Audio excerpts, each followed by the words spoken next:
말씀을 통해 주시는 우리 주님의 은총이 이 새벽에도 우리 모두와 함께 하기를 기원합니다. 지난 주간부터 우리가 이 새벽 시간을 통해 시편을 함께 읽어나가고 있습니다만 사실 오늘날의 교회들과는 달리 고대 교회에는 시편을 매일같이 그리고 하루에도 몇 번씩 읽고 또 읽었습니다. 옛날 그리스도인들은 그렇게 시편을 묵송하거나 낭송함으로써 하나님께 기도를 시편으로 올렸죠. 특별히 수도원에서의 일과는 시편과 함께 시작해서 시편과 함께 끝이 난다고 해도 과언이 아니었습니다. 그런데 안타깝게도 오늘날 교회는 이러한 전통을 많이 잃어버렸죠. 여러분 많이 들어보셨을 독일의 신학자인 디트리 보네퍼는 오늘날의 교회가 시편을 잘 사용하지 않게 되면서 비할 바 없는 보물들이 교회에서 사라지게 되었다고 참 안타까워했습니다. 그러면서도 그는 만일 우리가 교회에서 다시 시편 말씀으로 기도하기 시작한다면 상상할 수 없는 힘이 교회 안으로 들어오게 될 것이다 라고 말했습니다. 여러분, 그래서 우리가 이 새벽에 시편을 읽는 일이 참으로 중요합니다. 시편을 읽는다는 것은 그저 말씀 한 구절을 읽는 차원에서 그치는 것이 아니라 그 시편으로 하나님께 기도를 올려드리는 것이기 때문입니다. 때로는 환희에 찬 감사와 찬양의 시로, 또 때로는 깊은 탄식과 슬픔에서 나오는 탄원의 시로 우리는 주님께 기도를 올리는 것이죠. 그 숱한 시편들에 응축되어 있는 무시인들의 감정에 우리도 감흥이 되어서 그 시들을 나의 기도로 삼고 그렇게 주님 앞에 아뢰이는 것입니다. 그렇게 할 때 분명 우리 안에는 놀라운 기도의 능력이 시편을 통해서 주어지게 될 것입니다. 자, 그러면 여러분, 오늘 우리가 함께 읽은 시편 7편으로 우리는 주님께 어떤 기도를 아뢰일 수 있을까요? 먼저 여러분 보시면 아시겠지만 시편 7편에는 다윗의 시가연이라는 표제가 붙어 있습니다. 여기에서 시가연이 과연 무엇을 의미하는 것인지 학자들 간에 설왕설래가 참 많습니다만 사실 일치된 견해는 없습니다. 그래서 정확히 그 의미를 뭐라고 규정하기가 어렵습니다. 다만 우리가 오늘 이 시의 내용을 통해 알 수 있는 것처럼 시편 7편은 한마디로 무고히 박해받는 자의 기도라고 말할 수 있겠습니다. 하나님께 올리는 일종의 탄원의 시인 것이죠. 그래서 여러분, 오늘의 시가 어떻게 시작이 되고 있습니까? 여호와 내 하나님이여. 시인은 이렇게 하나님을 부름으로써 오늘의 기도를 시작하고 있습니다.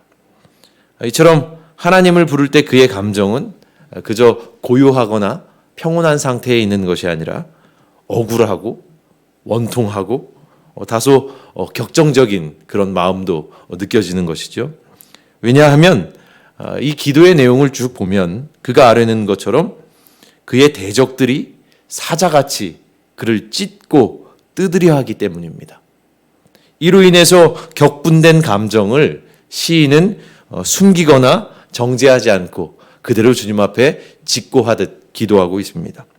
그러면서 그가 이렇게 청원하죠. 하나님, 진노로 일어나사 대적들을 막아주십시오. 나를 그들에게서 구원해 주십시오. 이렇게 기도합니다. 가감없는 기도인 것이죠. 여러분, 시인의 상황이 어떠한지를 우리는 아주 구체적으로 알 수는 없지만 분명한 것은 죄 없는 그가, 무고한 그가 자신의 대적들로 인해서 아주 극심한 고통을 겪고 있다는 사실입니다. 시의 내용으로 미루어 보아 심지어 그는 생명의 위협까지도 받았던 것 같습니다. 우리들 가운데서 정말로 이 시인과 비슷한 처지에 놓여 있는 사람은 거의 없을 겁니다. 누가 나의 생명까지 그렇게 해코지하는 경우는 그렇게 많지 않지 않습니까? 하지만 그럼에도 불구하고 시인에게서 고스란히 느껴지는 억울함이라든가 원통함이라든가 격분의 감정들에 우리는 깊이 공감할 수는 있습니다. 왜냐하면 우리도 이제까지 살아오는 동안 그러한 감정들을 많이 느껴보았기 때문입니다. 가까웠던 이들에게서 오해를 사고 믿었던 이들에게서 배신을 당하고 사랑하던 이들에게서 도리어 미움을 받고 또 어느 날부터 세간의 뜬모를 손가락질과 모함을 받았던 그 비통한 순간들을 우리도 이제까지의 인생 여정 속에서 누차 경험했기 때문입니다. 억울하죠. 원통하죠. 비통하죠. 이런 순간들을 우리는 여러 차례 경험하면서 살아왔습니다. 그래서 우리는 오늘의 시편을 읽으면서 시인과 같은 마음에 감흥되어서 기도할 수 있는 것이죠. 그런데 여러분, 오늘 시편에서 정말로 우리가 놓쳐서는 안 되는 대목이 하나 있습니다. 정말로 중요하다고 생각되는 대목인데요. 저는 어쩌면 이 한 대목이 오늘 시편의 핵심일 수도 있겠다라는 생각을 해봤습니다. 오늘 본문 8절 말씀입니다.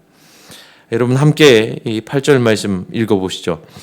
여호와께서 만민에게 심판을 행하시오니 여호와여 나의 의와 나의 성실함을 따라 나를 심판하소서.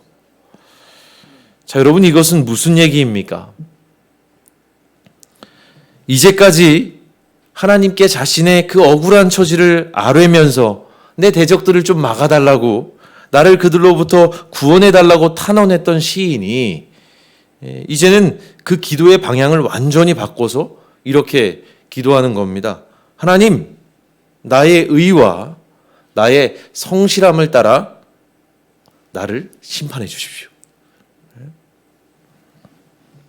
이걸 좀 더 풀어서 말하면 주님, 이 땅에서 나의 의로움과 또한 당신 앞에서 나의 온전함을 보시고 그에 따라서 나를 판단해 주십시오. 이렇게 기도하는 겁니다. 그렇다면 여러분, 시인은 왜 갑자기 이렇게 기도하는 것일까요? 이전까지 자신의 대적들을 주님 손에 맡기면서 하나님 좀 저들을 막아주시고 좀 저를 구원해 주십시오라고 기도했는데 갑자기 왜 이렇게 기도하는 것일까? 주님 나를 심판해 달라고 기도하지 않습니까? 한마디로 이 시인은 자신이 있는 겁니다. 저 악한 대적들과는 달리 나는 정말로 하나님의 구별된 사람이야. 나는 참으로 하나님 앞에 온전하게 서 있는 사람이야 라고 하는 믿음의 확신이 있는 겁니다.